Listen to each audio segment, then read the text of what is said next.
On this episode of the Pit Therapy Podcast, we talk about an article from the AP magazine about the greatest post-hardcore vocalists of all time. We really dig into how wrong their list is, and we also share some funny stories about someone that almost died at a rugby match. Thanks for jumping on, and let's open this pit up. Somebody hit somebody!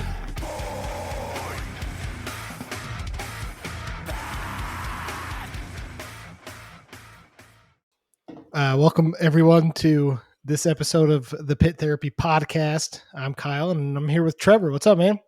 Dude, not a whole heck of a lot. So it's like cold here now. It finally just chilled off. But it's awesome for my house. My wife hates it right now. But I just have no heat and no AC on, which is the best. Yeah. So I'm excited about that.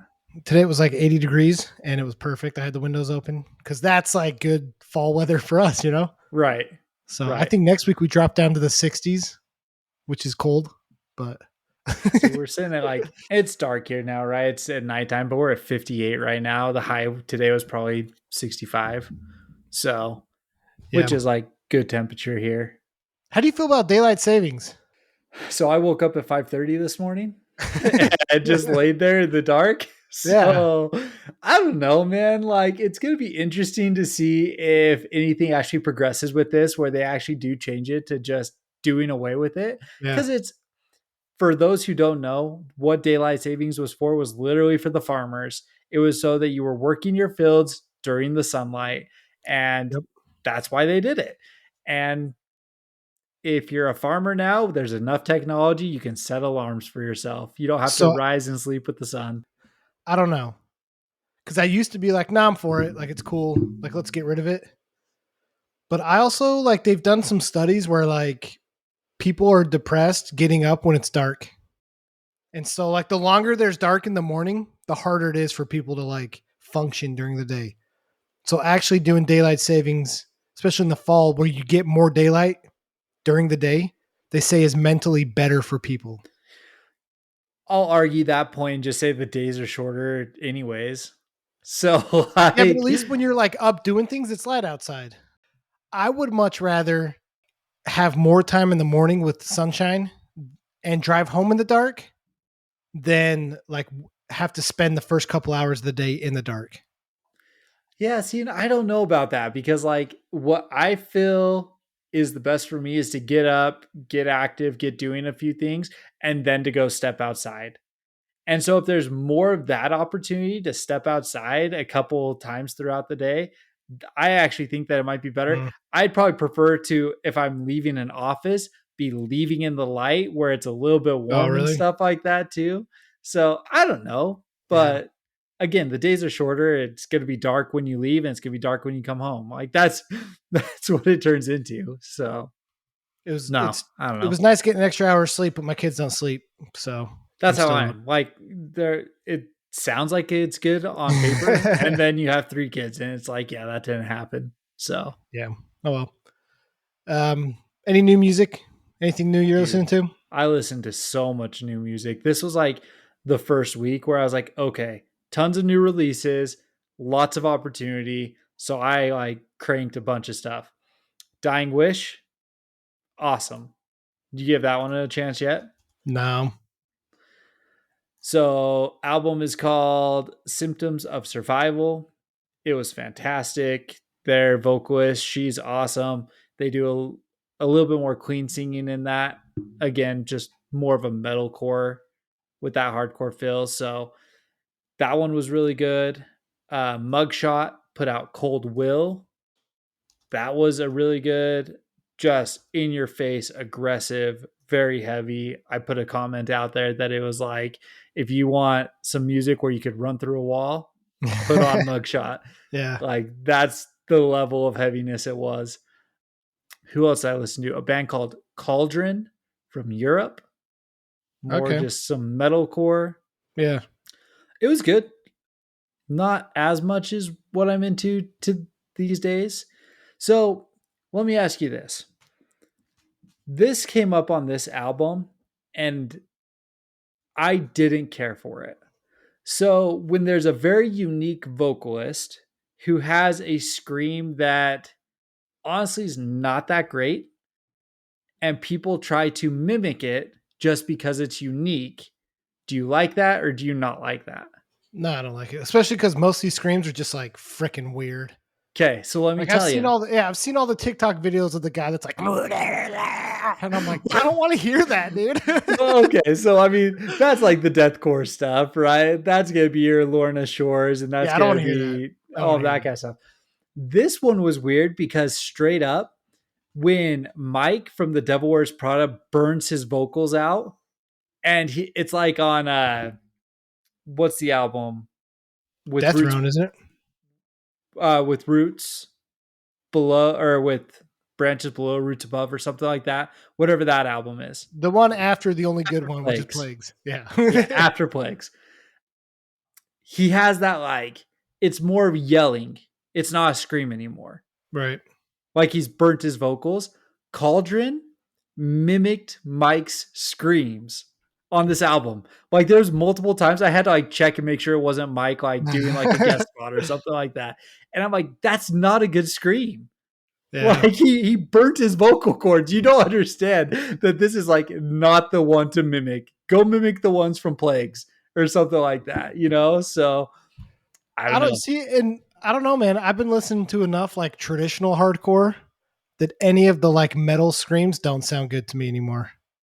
See, I still more into love just the like deep the yelling. gutturals and super highs and stuff like that. I just haven't really been into that lately. So I do prefer, though, I've always said the more you can understand, the better it is, though. And so the deathcore bands that like what you're saying, the Lorna Shores, or Slaughter to Prevail, I think Alex Terrible's the guy's name, where they're like, he sounds like a crocodile. Yeah, no, that's horrible. So one of the new releases I listened to this week was, and I had to do it because it's a band that I used to listen to all the time, but the new Silent Planet.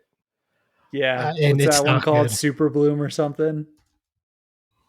Super Terrible. It's probably what it's called. Yeah, it's called Super Bloom. Super Bloom. Dude, it is not good. I don't even have anything else to say about it. It's just not good. That band, I'm sorry, but that band has just fallen off way bad. And yeah. The other one I checked out was End, their new release. Oh, yeah, I saw that. Have you listened to that one yet? No, I mean, we talked about this with Kubla Khan. All those bands sound the same. So I'm good. I mean, yeah, it definitely is. But if you're going to like prioritize someone within that sameness, this is an album to prioritize. I actually thought it was really good. It was really heavy. The guitar work, the vocals, all that kind of stuff was really good. But it's aggressive from like start to finish. Counterparts is one of my favorite bands. Yeah. So I don't know that I can listen to Brandon Murphy do anything other than Counterparts. I feel like it's different enough. But even just the fact that I'd be like, oh yeah, this is Ends, Brandon Murphy. Oh, this reminds me of that Counterpart song, and then I just go back to listen to Counterparts. I gotcha. So yeah, but I gotcha. What about shows? I saw some texts that you were thinking about going to Dying Wish tomorrow. No, it's not Dying Wish. Dying Fetus. Dying Fetus. Mike ended up going to Dying Fetus, mostly because the Acacia Strain's on there. Okay, so they're coming through with. Who's the lineup? It's Despised Icon, Acacia Strain, and I think Gates to Hell. I think is the opener. I haven't seen the Acacia Strain since 2010, give or take. And I like Acacia Strain, and I haven't ever seen Despised. So, and honestly, the Dying Fetus stuff has actually not been bad lately. Have you listened to their most recent stuff? Yeah, and again, it's not my thing right now. It's fine, but it's not my thing. Sure. But I might check it out. We'll see. Next week is the Story of the Year 20 with 4 Years Strong. Oh, okay. And that one I will be making it out to next Tuesday. Yeah, cool. It's amazing how things stick in your brain. I haven't really listened to Story of the Year unless it's come on the radio over the last 20 years, right? Yeah. I put it on tonight just to show my wife kind of who they were and the songs that I think she would know. sing every word, man. Like, it's all right there, tip of the tongue. So it was a lot of fun, and I'm excited for it. You have an AP poll that recently came out. Yeah, I saw this and I was like, ooh, this could be interesting. So the title is Fan Poll 5 Best Post-Hardcore Vocalists of All Time. Did you look at this article at all? Because I know like in our little note thing. I've got it pulled up, actually. I read through it before you hopped on. Well, it's a bummer because I kind of wanted to go with you to go in blind so I could ask you like what you would say your top 5 are. I mean, we could still do that. We're going to do that because I read through this and there's some interesting takes. This is very much a fan poll, right? This isn't the best vocalist. This is a fan. And even then, I still think they're majority wrong. Okay, I mean that's an interesting take. Yeah, I think that. Yeah, I think some of them are right. I don't know that I would place them even where they did. So I don't know. Okay, how do you want to do this? You want me to read through it and then you? Yeah, let's go through the 5 that they have, and then, to be honest, like there's at least 2, if not 3, I wouldn't even have in my top 5 on here. Yeah, no, I agree. So okay, number 5, Jeff Rickley, Thursday. Okay, we talked about Thursday recently. He deserves to be in the top 5. I actually think he should be higher than 5th. Interesting. Okay. The interesting take, and we gotta talk why. Yeah. Number 4, Daryl Palumbo from Glassjaw. Number 3, Craig Owens, which famously known for Chiodos. Chiodos, Drugs, Isles and Glaciers. And the band Drugs. Yeah. Drugs and Drugs. Yeah. Shane Told, Silverstein. Okay. And then number 1, Anthony Green, Circus Survive. And then currently, Ellis Dunes. Do you listen to Ellis Dunes much? I haven't heard him yet. Dude, check it out. I actually like Ellis Dunes. So that's like the super group right now with Anthony Green's in there. I think it's 2 guys from Coheed. I think Thursday and... Jeez. So Anthony Green's the vocalist. They have the guitar, and I want to say, I think it's the guitar and bass player, possibly, from Coheed. Okay. And then the other 2 might be from Thursday, the drummer and the other guitar. Or no, it's Frank Iero is the other guitarist from My Chemical Romance. And then I think it's the drummer from Thursday. Okay. I think is how it's set up. Anyways, they're pretty dope. I actually really like them. All right. How do you feel about the list? Okay. I guess this is my question, right? Do we want to quantify it as the actual best vocalist, or do we want to quantify it as important to the scene? I think those go hand in hand, don't they? No. Because saying that they're the best is super like subjective to stuff, right? Like you can be like an influential good singer without being like classically a good vocalist, aka Jeff Rickley. That's my example. That's the one that I'm going to point to. But he is a good singer. He's just not like classically good, and like he's not singing opera, but he's a good singer. But you're putting him up against a Anthony Green. I think he's better than Anthony Green. I don't think Anthony Green should be on the list. Oh, really? Okay. For post-hardcore, absolutely. I don't think he should be on there. I don't know. I think that Anthony Green, his range, everything like that. I think Anthony Green's phenomenal. I think he's an incredible vocalist. think he is too, but and that's the other thing here is like, I feel like maybe this poll is stretching the definition of post-hardcore pretty far. Sure. And because when I think of true to the definition, and we bag on genres all the time, but I guess in this case, we're going to be genre police a little bit. I don't know that Circus Survive falls within post-hardcore, do they? Okay, but are you going to then take out Seosin? And Ellis Dune is actually pretty post-hardcore. So, like, sure, you can take Circa out of there. Okay, Seosin was cool. The album, the self-titled with him. No, he did the one before with 7 years and all that. Like, that's cool. But he was only with them for like one album, wasn't he? And then didn't he do like their last album or something like that? He Yeah, like but he wasn't like, he was already famous though from Circus Survive. Like, I don't know that you can count the other bands. It's Circus Survive that did it for him.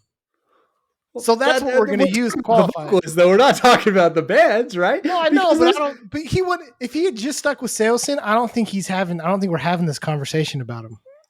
Yeah, I don't know, because I mean, then you're going to look at like, why isn't Cove on there then? Because Cove definitely is not in the top 5. Cove's a better singer than he is. No, man, he's not in the top 5. Cove Saosin is way better. He's fine. He's a good vocalist. No, he's not Cove top Saosin's 5 vocalist. But if you're going to say like, well, they were in this band, so they can't be post-hardcore, you can't do that. Because I mean, Anthony Green, Craig Owens, they had solo projects.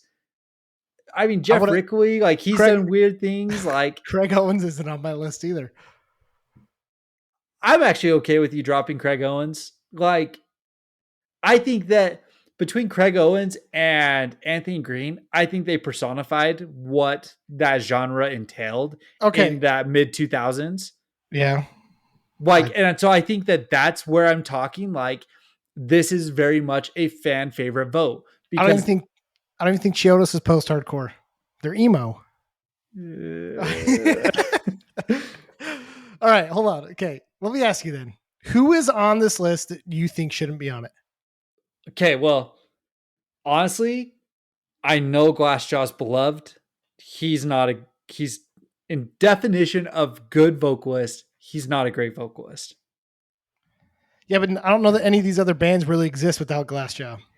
That's why I'm asking. Are we talking about is this going to be like who's influential or who's important? You can make this argument about anything we're talking about, though. Basketball. This is a good one. You and I relate to it.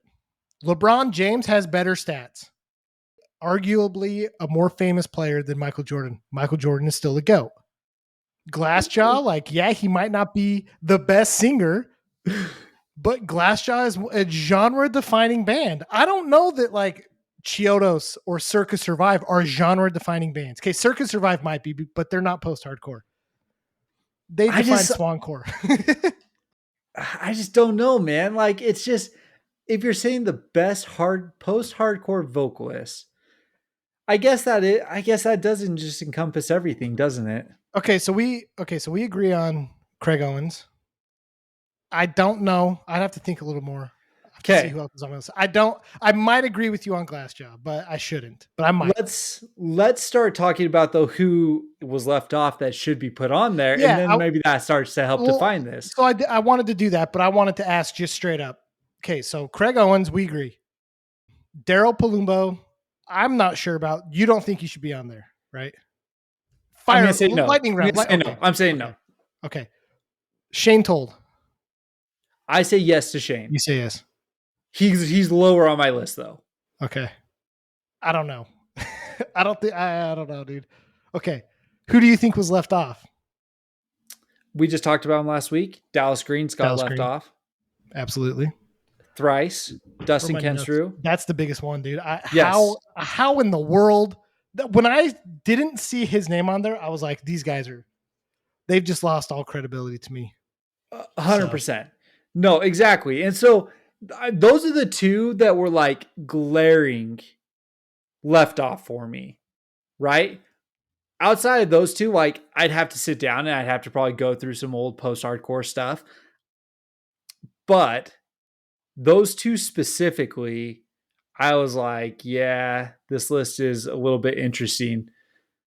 What about the dude from Boy Sets Fire? No, I wouldn't put him on here. He falls in line with Jeff for me on this, and I honestly don't know if Jeff deserves to be on here. So we'll fight over that one. We'll actually fight over that one. Yeah, I don't know. Like, he absolutely deserves to be on there, dude. It's tough for me because like he's not a great vocalist. So here, like in the true sense of it. Okay, you know so yeah, from a classical singer, he is not classically good as a vocalist, right?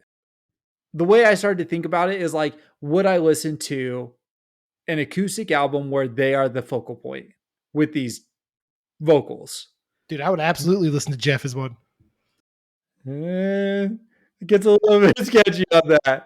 It gets a little sketchy on that. But like, I liked Anthony Green's solo stuff. I actually liked Craig Owen's solo stuff. I've heard Shane on acoustic stuff. I like him. Dustin falls into that category. Okay, Dallas falls into that category. Like, they I true good vocalists. sure I'll argue Anthony Green though. I went back and listened to his solo stuff and I can't do it. I His still voice like kills it. me. His voice with Circus Survive I can get behind because the music is so ambient and weird and heady that I was like, okay, his vocals fits that. His solo stuff, I couldn't do it. When I went back and listened to it, I couldn't do it. like Anthony Green, man. And I can't like- stand him on the new Salesman album, on that one that he put out. I'll be honest, I haven't listened to it. It's not, it's weird. I didn't like it at all. What It's hard about for me? What about the guy from A Static Lullaby? No. This is the other thing too, is I feel like it has to be someone who's doing both. So that's where I had trouble actually talking about Dallas Green, because there was the two vocalist kind of thing. But Dallas Green is so unique and so good kind of thing. He deserves a spot in my opinion. But all the other guys that we're talking about on this list, they are the vocalists for their band. Yeah. So they're doing both the screaming and the singing, which I actually think is kind of important in this decision or in this conversation. That's an interesting like qualification for it. I didn't even think about that honestly, but I guess that's got merit. Because to be post-hardcore, you have to scream, right? I mean, yeah, it's got to have hardcore influence and stuff. So, what about From Autumn Dashes? See, again, it's a two vocalist situation. Not for all of it. For the majority of it. I mean, there might be parts where the screamer is doing some of the cleans, but I don't. He had a whole album. He had a whole album where the guy that did the clean vocals did screaming, and in my opinion, that's their best album. I don't know. That's another tough one. Not one that I would put on my thing, because maybe there's just not enough big enough sample size, in my opinion, on that. A couple other interesting names here, possibly. What about Funeral for a Friend? Can you get behind the UK? Yeah, I just don't know that. No, I don't think he's top 5. Okay. Does Take You Back Sunday fall into here? See, I was looking at that one too. that came to my mind. I don't know that they qualify as post-hardcore. Their first album maybe qualified as a post-hardcore album. Sure. The rest of them are just emo. Okay. So okay. Yeah, but I don't know. But if you do include them, he absolutely has to be there. Absolutely. Yeah. Because he's so recognizable. Yeah. You know? See, that's the thing, is you have to be like easily recognizable, in my opinion. And I think that that's where this list really went with everything. Jeff is super recognizable. I don't know if Daryl's is recognizable, but Glassjaw themselves are very recognizable. Craig Owens, Anthony Green, very recognizable, right? Shane is the one who, like, he's maybe falls into more generic, right? Yeah. I personally love Shane Told. I think that he's fantastic. I love Silverstein, and the way that he can transition the heavy and clean vocals is fantastic, in my opinion. But if you're going to look at Shane Told, I'd even put Dead and Divine in here. That dude, he could switch between screams and is that post-hardcore or is that metalcore? And that's the hard thing. Post-hardcore encompasses way too much. I know. Here's a couple other. Finch. Yeah, I think he's unique. I wouldn't put him on the list. Okay. What about At the Drive-In?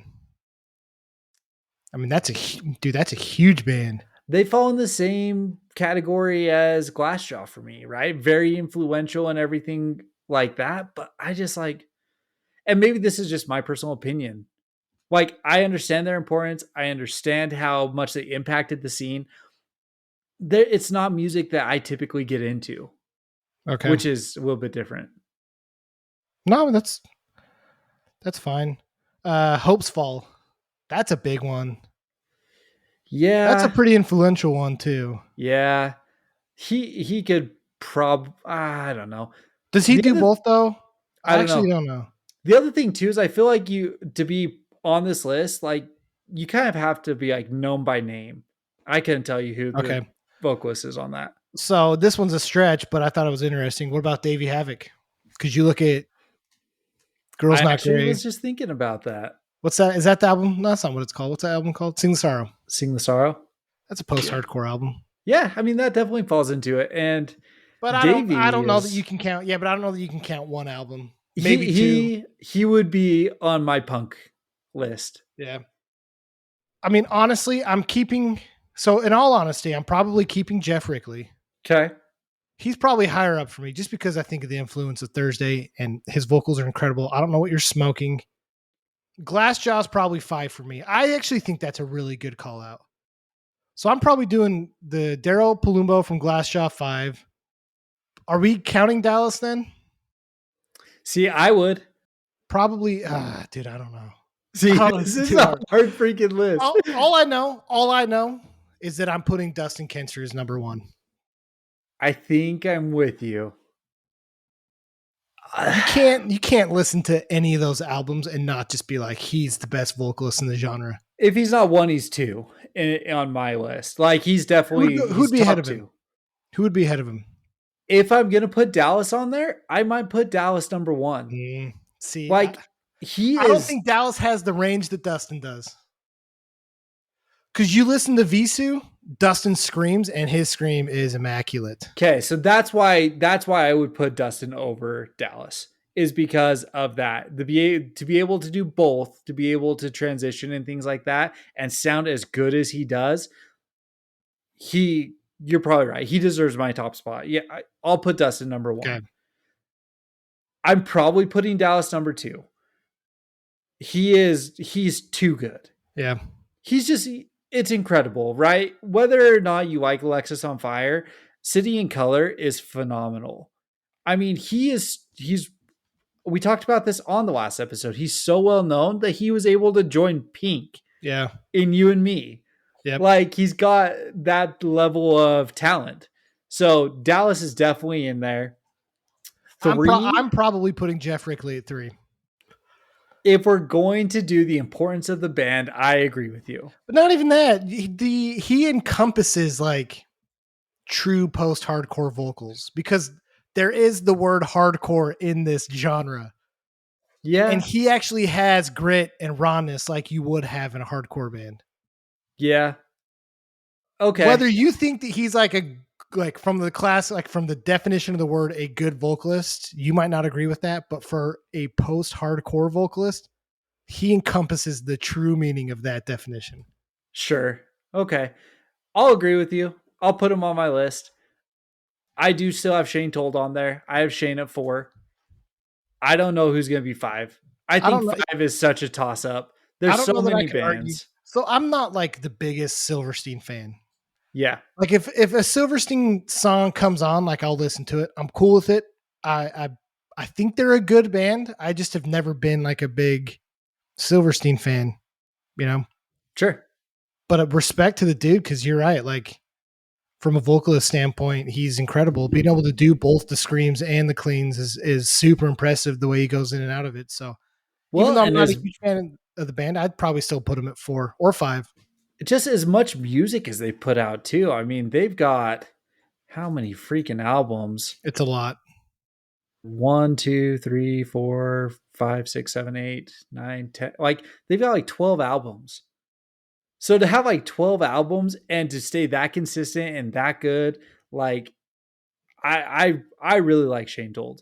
I'm a big fan of Shane Told. So yeah. He's definitely on my list. I put him at 4. 5 to me, like it's a toss-up. There's so many bands that could slip into that 5 spot. Honestly, I'm probably putting Anthony Green there just because I think that he's that unique. I think he was that different. And he was like the premier vocalist at the time. Everyone was like, can you believe the vocal pipes on Anthony Green, right? Like he was if you're in this scene, everyone knew his name. I get that. He's not in mine. I honestly don't know what I'd put for 5, but that's the thing. There's so many people who could be there, but they got it wrong. They absolutely, leaving Dustin off of this, was a huge a miss on this crime. list. Like, It's a crime. I don't care if his name didn't even make it into the top 5 on fan polls. As the writer of this article, you've got to just make the executive You should have decision. vetoed. Exactly. Exactly. You should have responded back and been like, y'all are a bunch of idiots. Like, unless maybe the writer, but see, that's the thing is like, if the writer was the one, like maybe it was a set poll, like here's 30 vocalists. Maybe he didn't include Dustin. And if that's true, like this dude should be fired. I don't advocate that for a lot, but how do you miss one of the most quintessential vocalists of our time? Like, and if anyone disagrees, like, I don't even know. Like, I'm speechless. I don't even know. Dustin Kensrue is unbelievable. Yeah. In every aspect of it. So shame on them. I am totally on board with that. So I don't get worked up by a lot, but this, I'm going to lose sleep over it. So yeah, no, that's why when we were talking before, I was like, yeah, this is what we got to talk about first, because I knew that there was going to be some strong opinions here. So, but geez. All right. Well, what else do you have? Okay. Well, here's one that was very interesting. So Lamb of God just did their Headbangers cruise. Do you see this? Yeah, I did. 41-year-old goes overboard. It's so sad, dude. I know. We're laughing, but like that sucks. Right? The worst part was the article I read was like man overboard. And it's like, search like off after 16 hours or something like that. The band man overboard, pulling them in. Like, we don't even have anything to do with this. So, they go search, they look for the guy, they can't find him. They continue on, man. Bands keep playing. Cool or not cool? I don't know. And honestly, like if people are coming to you and I for an opinion on that, like you came to the wrong place. Condolences to the family, condolences to loved ones, right? Like we're not making fun of this, right? Situation, everything, little suspect, right? It's a little weird. It's super weird. I guess the moral of this is like, stop going on cruises with this stuff. Like, what are you doing? Like metal shows were never meant to be done on water, So, right? No, I what else do you do? I mean, that's the hard thing, right? You're out at sea. Literally nothing can happen. So do you just like the other thousands of people who are there? Do you just be like, sorry, some drunk dude just decided to jump off the edge? If it wasn't like a metal show, would they cancel it? Like you've heard of stories of cruise ships, like people, like there was one a few months ago where like a guy dared their friend that was drunk to jump off the side of the cruise ship and he died. They couldn't find him either, I think. Yeah, that's what I'm saying. Did that cruise stop? No, like it just keeps going. Okay, well then I guess if the standard here is to like just move on, then you can't blame Lamb of God. Like they're just following protocol. I'm not saying blame Lamb of God. Like this has no impact on the bands who are on there or anything like that. It's just, I think it's more unique that it's a concert setting. You know what I mean? Because like, let's say you were at a festival and someone dies at the festival, they're probably stopping that festival. Are they? I mean, if someone watches someone die, probably. I don't know, dude. Like that guy died at, it was a show in like Montana. He was the like merch guy for a band, and it was at Counterparts on the Counterparts tour. He got like a freak accident. I guess he got like elbowed in the pit or something. It wasn't a fight or anything. It was just freak accident in the pit, right? And dude just collapsed and died. I don't know that they canceled though the show. Huh. That's weird to me. Festival? Maybe I'm off on this. Maybe that's like take him to the back tent and we'll take him out in the ambulance. If you're at a small show and someone collapses in the pit, that show probably should be done. Kind of thing. We've seen shows get canceled for less. Full on death, that's a cancelable. Yeah, but like at the time you probably don't know that like the person died. Like you said, they probably just pull him back. Like the medics come, they take him out or whatever. And well, in that case, but from what you were just saying, it sounds like I thought dude got Well, hit, I collapsed in the think they pit. stopped. Yeah, I think Someone's okay, like this is- CPRing in the pit kind of thing. dude. All right, this reminds me. I got no. This is getting dark, but I got to tell you the story. This story does have a happy ending, so we'll turn it around. But last year we went to the Dallas Jackals rugby game. Dallas has a team, so we went to. It was halftime. They only do like half of the stadium because the other half, like the sun hits it and it's too freaking hot in the summer. And it's like an open air stadium. There's no AC, so it's like Sure. 9 billion degrees. Anyways, we're sitting on like the far end of the stadium or the bleachers. It's halftime. There's all these like guys like throwing shirts up on like the other side, right? So the other side of the bleachers on the other side of the field, they're like throwing shirts to the fans and everyone's screaming and cheering. And, you know, they've got like cool halftime music and crap. And all of a sudden I hear people screaming.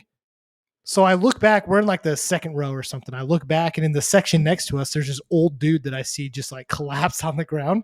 He's got to be like in his 70s or 80s, old guy. People are screaming and freaking out and someone's yelling like, is there a doctor? I've never actually been in a situation where somebody's yelled, is there a doctor? I didn't know if that like really happened, but it did here. Some lady like comes barreling down the stairs. She's like, I'm a nurse. She like jumps on top of this guy's like giving him CPR and like pounding on his chest and stuff. And she's like hammer fisting him on his chest, screaming, he's got no pulse. He's got no pulse. Well, this is so bad.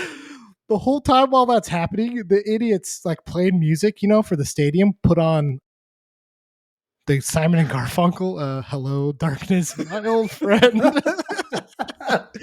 And you just like, you just hear Hello Darkness, my old friend. And then in the back, you hear this lady screaming, he's got no pulse. He's got no pulse. He's dying. I literally looked at Jocelyn and I was like, this can't be real. This because the guy in the music booth like had no idea that was going on, right? He's just playing that song. But turns out there's this like old dude dying in the stands. Well, she ends up like bringing him back and like they sit him up and he lived. He was fine. So it was a happy ending. But I just like looked at my wife and I was like, could you imagine like the timing of like some dude's dead, like dying in the stands, getting CPR and they're playing Hello Darkness, my old friend. The only thing that could have been better is if he was out there playing Staying Alive. Because that's what you do CPR to. Yeah. That would have been awesome. Oh, man. That's crazy. No, I've never been in a situation like that. The last thing that I'll bring up is I just sent you that video of the guy who's like, make fist fighting legal. Right? Oh, you got a problem. Let him step outside. Let him handle it like men. And we'll all be better for it. And my comment to that was, find your local venue, look for a hardcore show. Angry music makes happy people. It's true. So, number one, do you agree that fist fighting should be legal? Well, most states have mutual combat laws. I know Texas does. So, if two people consent to it and agree to it, go for it, man. I don't freaking care. Right? And number two. Yeah, I don't. It's hard for me because the way that the world is today, with UFC gaining popularity, people like training and stuff like that, you might agree to it up front and you might be paralyzed by the end of it. No, I know. And the other thing is like with consent in general, if you're hammered, if you're drunk and you consent to fighting, then you break a neck or something like. Exactly. No, I get it. So, okay, what was number two? Go ahead. What was number two? Well, okay. And then in addition to that, dude, like, and here's the thing, right? We've been to shows, it happens and stuff like that, but one wrong hit, man. And unfortunately, like, it could cost someone. Yeah. Right? Like, I also think that hardcore shows are the place to release that aggression, right? Yeah. So if you want like a big brain serious take on this, here's my take on it. I absolutely agree that like, I think society has done really well lately changing the stigma of men not being able to express emotion. and I think I texted this to you, but I want to explain it better. Society's done very well about saying, you know what, men have emotions. Let's let men express emotions. My issue is that they're okay with it unless that emotion is anger. And the problem is you get a bunch of these young kids that don't know how to in a healthy way, express anger. A lot of kids grow up and they're able to do that in sports. I'm not advocating for I think there's issues with football and head injuries and stuff like that. People can rail me for that or whatever. I think it's a problem. But I do think that playing a sport, you learn how to outlet anger and aggression into a healthy way by playing harder at a sport. You know what I mean? Sure. I feel like concerts, especially for me growing up, it was a very healthy way for me to outlet and release pent up anger and aggression. You know, I wasn't going to shows looking to fight, but when I swing in a pit, I'm letting go of pent up anger. And if I hit someone, I'm not trying to hit people. You do get hit and it happens. I will also say that some of the times that I got cracked in the face, I feel like was very good for me. Right. Because that also physical, and this is why COVID was so hard for people. Physical contact in all forms is what's missing in society, whether it's a hug, whether it's a handshake, whether it's getting cracked in the face at a hardcore show. Right. You know, but I agree to some extent with what that guy's saying. I don't know that I don't think violence always breeds more violence. Right. And so I don't necessarily know that I agree that everything should be solved in the fist fight, because that's also not right. But I do think that we should, as a society, support men that want to find a healthy way to release aggression. I absolutely agree with that. And in some cases, fist fighting might be appropriate. I don't know. I'm not the one to make that call, but I get where he's coming from. So I'll get off my soapbox on that. I feel like it is almost like the STD thing. Like you're obligated to tell them if you know how to fight. That's a super weird. That's a super weird line to draw. It's the truth, anger though, aggression right? is like an STD. I guess so. Spreads like wildfire if you're not protected. Exactly. No, but if you know how to fight. See, I disagree with that, because if you're gonna put the hands up, it's your responsibility to know that. Yeah, but then you get into the whole liquid courage stuff that we were just talking about, and if you're gonna run your mouth and you're going to try, and you were actively going to try and fight someone, it's your job to do the due diligence. What is it? What is the grandpa saying? 3 ninjas never start a fight that you can't win. Cool. Is that it? Got anything else? No, I mean, I feel like we tied this up pretty good. Cool. We all right. No, so. This was a good one. We got to get back to maybe being a little bit more consistent with these midweeks. They're fun. We get to talk about random crap like cruises where people go overboard. So again, condolences. People almost dying at rugby games. So exactly. Simon and Garfunkel. Oh man, dude. You gotta wonder, does that guy remember the song? I doubt it. Could you imagine he's sitting there telling the story? Man, I almost died, and Simon and Garfunkel was playing in the background. He probably didn't even know if that was real or not. He's like, that's the last thing you hear when you're about to die. You know how they say you see a light at the end of the tunnel? It's not true. You hear Simon and Garfunkel. I hope they play that at his funeral. Yeah. So. All right, man. Well, we'll catch you later. So yeah, we're talking neck deep right on the next one. Yeah, we are. We're going to be catching neck deep, which again, I keep picking bands where apparently you guys aren't huge fans. We all just bash on. But no, neck deep. So it's going to be fun. It'll be good. So, all right, man. See you.